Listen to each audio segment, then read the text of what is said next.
Ito ang mga dapat natin aabangan sa Abot Kamay na Pangarap, mga kapuso, na wag natin papalampasin ang bawat episode ng teleseryeng ito. Sasampahan nga talaga ng kaso ni Moira itong si Ana Santos dahil sa ginawa ni Ana Santos na hindi talaga nagustuhan. Gumagawa talaga itong palusot itong si Moira para talaga ay may gawin siyang masama sa ating bida, kaya aabangan natin yan kung mananalo ba siya sa kaso na ito. Ginawa naman talaga ito ni Ana Santos para lang talaga ay maligtas itong si Moira, pero ito ngayon ang ginagawa ni Moira at mga pinagsasabi, kaya abangan natin ito, kapuso, ang Abot Kamay na Pangarap, na mas lalo na gumaganda ang takbo ng teleseryeng ito, na wag natin talaga ito papalampasin ang bawat episode ng teleseryeng ito.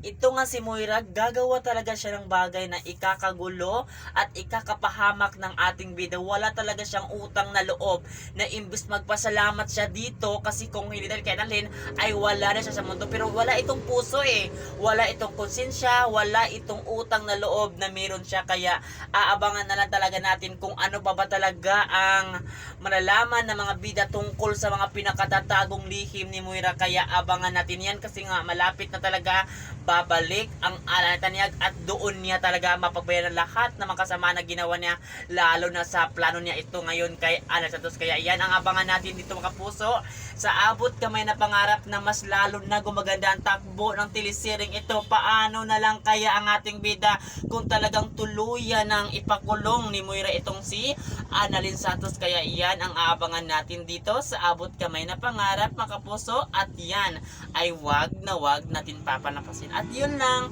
maraming salamat sa panonood, mga kapuso, dito sa teleseryeng Abot Kamay na Pangarap. Thank you.